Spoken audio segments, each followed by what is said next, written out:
Hello, YouTubers, friends, compatriots, bootlickers, shills, desolates, arse, peasants, vassals, Turks, snapping Turks, Kurds, those who it is occurred to.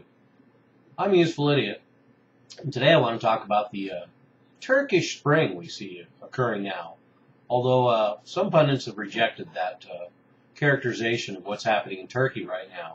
So we see a lot of commonality to what's happened in some of the Arab Spring countries, but a lot more interesting effects in such a generally secular country.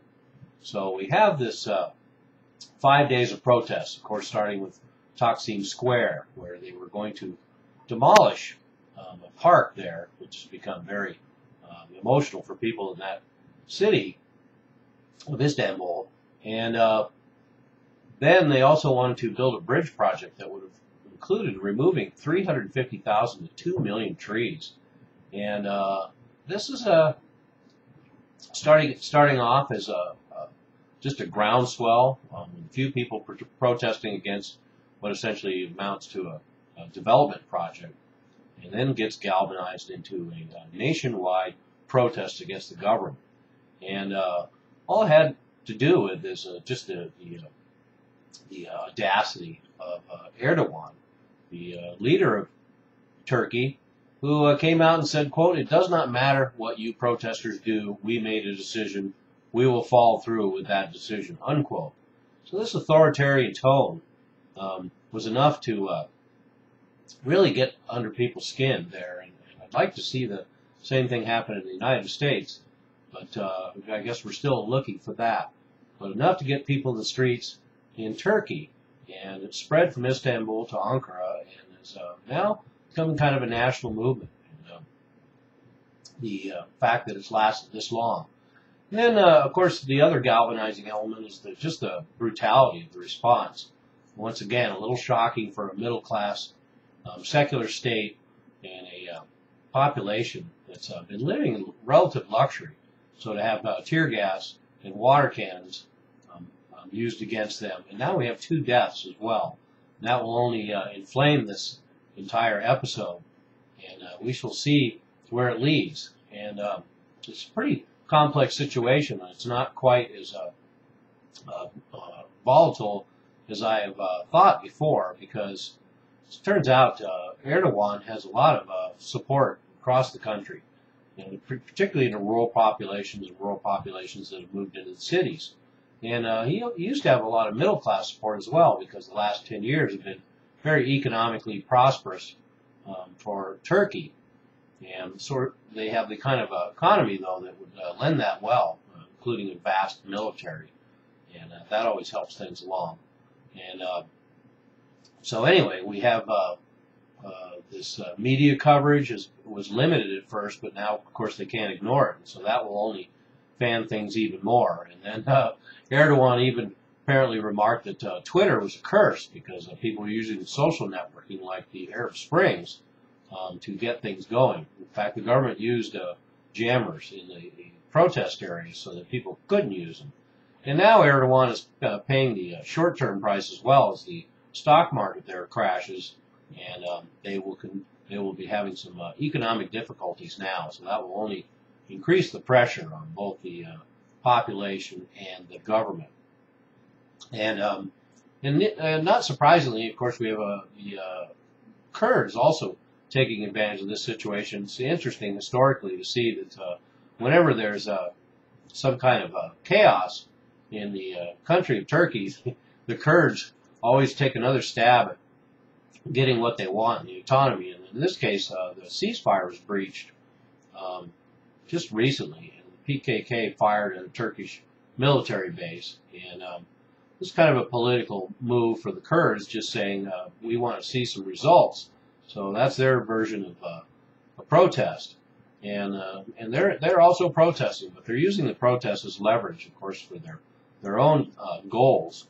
And it's interesting as well to see the spokesman from the U.S. State Department come out and say, Jan Psaki, her name is Jan Psaki, she said that Turkey's stability and prosperity were best guaranteed by upholding the fundamental freedoms of expression, assembly, and association, which is what it seems like these individuals are doing.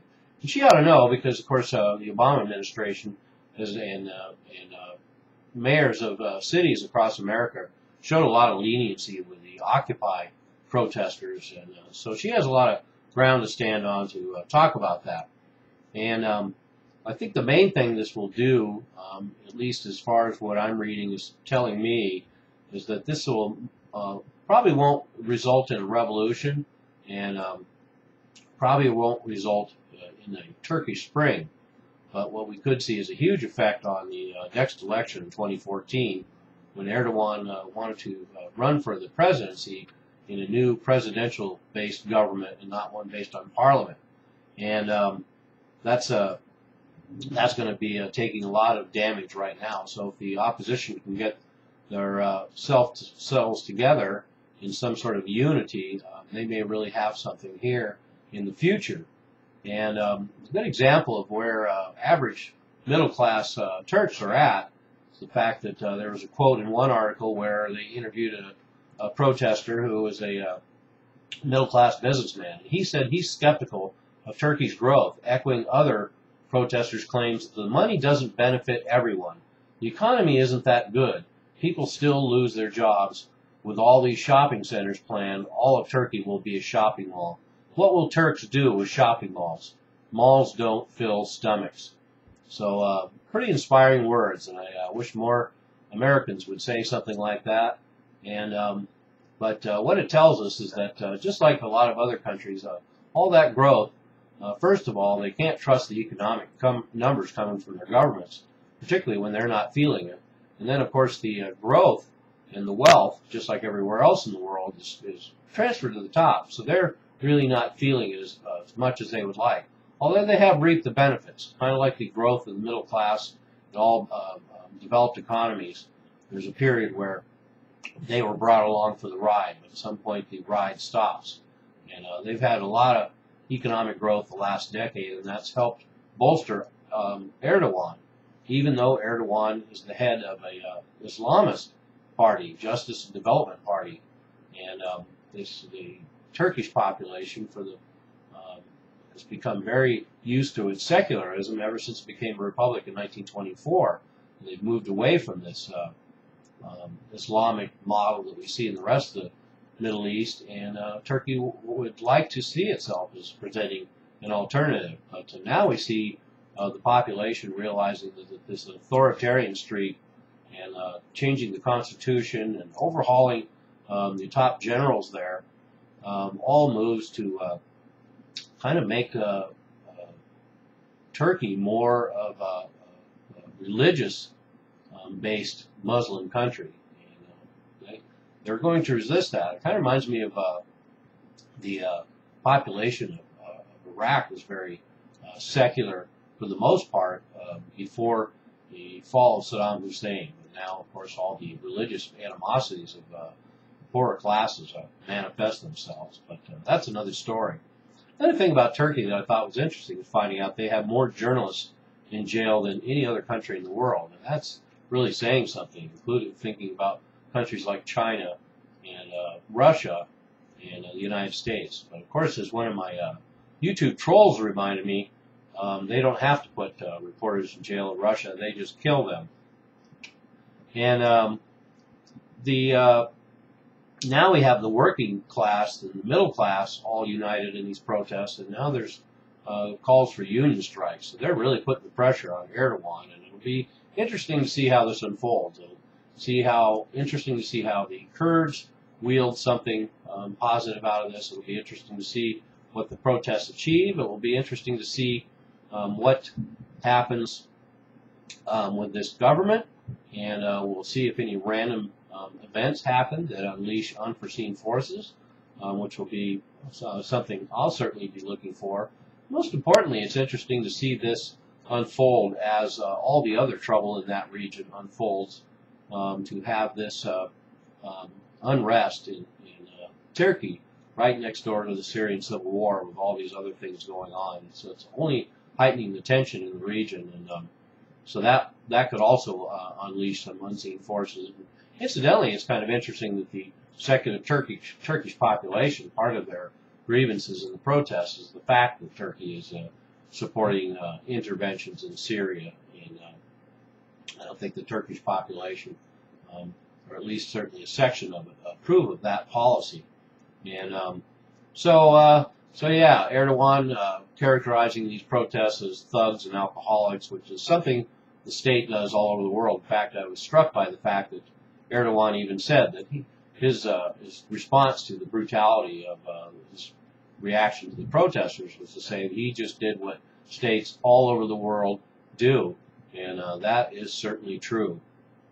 And he is just doing what they do all over the world.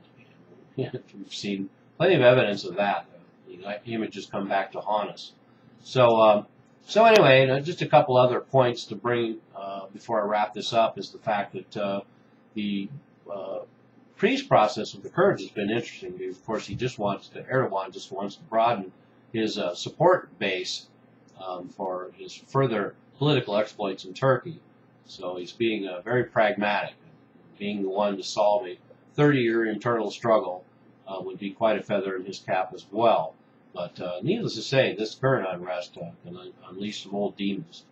And speaking of old demons, just a slight nutshell as far as putting this in context. So, as I said earlier, Turkey only became a republic in 1924, the vast Ottoman Empire that existed for hundreds and hundreds and hundreds of years used to encompass that the region of Turkey and also many of those other countries in the region. I brought that up in other videos. So once again, we have the tensions that we find in a lot of countries in those regions repeated, and for the same reason, colonial borders and ethnic rivalries and religious rivalries, and all the more complicated with a country like Turkey.